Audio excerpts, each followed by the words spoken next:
I realized as I was writing the newest book, Endgame, that I'd been bashing civilization for probably 10 years now, and I never defined it.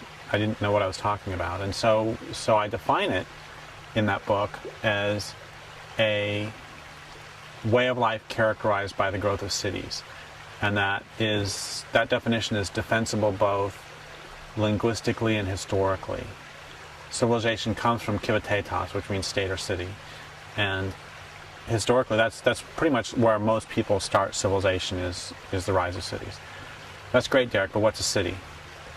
I've defined a city as a collection of people living in numbers large enough to require the importation of resources. And what that means is the Toloa, on whose land we are now, were not civilized because they didn't require the importation of resources. They didn't live in cities. They lived in camps, villages, and so on. And remember, the Toloa lived here for 12,500 years at least. A couple of things happen as soon as you require the importation of resources. One is that your way of living can never be sustainable.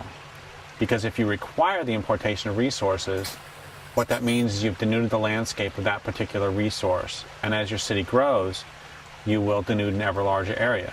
Because by definition, you're requiring the importation, which means it's not there. And once again, that means that that means that functionally, your way of life can never be sustainable. We can talk all we want, but it won't last.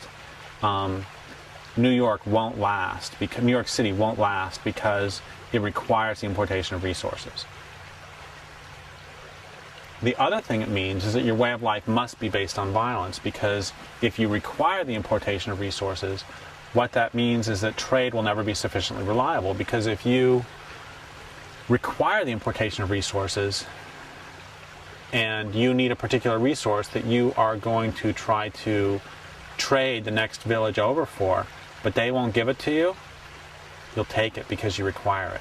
It's not some resource you want. It's not, trading shells for buffalo robes. Instead, you require it, which means we could all become just the most enlightened beings on the entire planet, and it wouldn't matter. The U.S. military would still have to be huge, because otherwise, how are we ever going to get our access to our oil that's under somebody else's land?